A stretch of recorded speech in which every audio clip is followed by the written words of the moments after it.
Back again to suprameatal. So this is one advantage. Yeah, Quick. exactly. The second advantage is facial nerve. Okay. Facial nerve. You know, it's impossible to injure the facial nerve. Yeah, I have zero facial nerve. Impossible. I know. When I presented it many years ago in some places, the surgeons were very happy. They said, "Oh my God, I'm irritated by the ability to injure the facial nerve." And now this is a technique in which some of the colleagues say that if you are not happy with the facial nerve, then don't do ear surgery. This I don't like people like this. I tell you why. They think they are God. I mean, surgery should be done by everybody. I mean, it's not only three guys. You know, we are the important one. We do surgery. If you don't know, you cannot deal with the facial nerve, don't do surgery. No, they would like also to do surgery. So this is. I mean, we know we were trained to do posterior tympanotomy. Right. We've done a lot, but we know that even in the very good hands, there is 0.5 to 1% facial palsy, and if it's a child who's dependent on sucking. Not only that, you know, the facial recess, you know, is maximum 4 millimeter in size. Okay, and when you do surgery in small children, it might be 2 millimeter, 3 millimeter. Yes. You have to work. This is a keyhole procedure, you know, a keyhole procedure in which you see very limited information you have, you know, and I can tell you, I think in 50% the chorda tympani is sucked. Yes. And when you do an SMA, chorda tympani is not on your way, so you can, and this might also be important, you know, especially when you do bilateral surgery. You cut the chorda tympani, Why? So, how many surgeries you have done suprameatal? About 700. 700. About 700. So, and you think that I'm sure before that you were doing posterior tympanotomy? We do, until now we do posterior tympanotomy. That means... But for cochlear implant?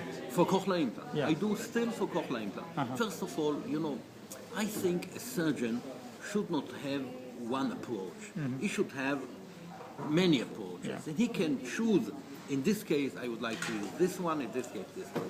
And the second thing is, if you know the posterior tympanotomy and you know the SMA, you can combine it. True. And in some cases, I was so happy, you know, I did, let's say, it was a very difficult case in which I decided not to do an SMA. And there are contraindications, I will tell you in a moment.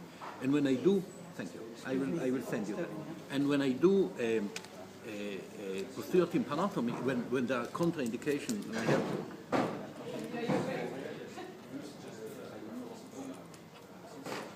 And when I do posterior tympanotomy, in some cases, you know, you have difficulties in finding the round window and the right place for cochleostomy, or if you would like to have a round window insertion, because the facial nerve is anterior. So I do a combined approach. What I do, I go from posterior, and then I open from anterior, and I look from both sides. And this you can do only if you have experience in doing an SMA. So this is because this is the other argument. They argue against SMA. They say that you cannot do a very good round window technique, whereas it's the opposite, really. You can look from both sides and do it better. And I can tell you something else I did. It's published already, I think, half a year ago. And this is a big quarrel between the people, and I don't know who is right. Is a cochleostomy a better approach, or is a round window a better approach? I'm not sure. As we showed, I did with Sultan. You know Sultan?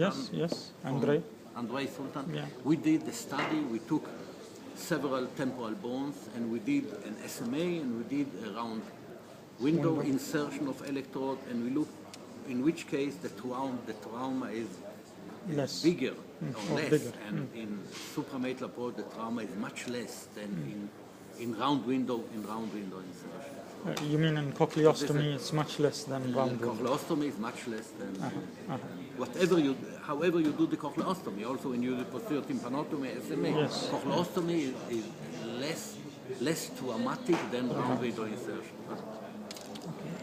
Thank you very much. Thank you. Take care. So this is Professor Korenberg, who has been the first to do SMA, suprameatal approach.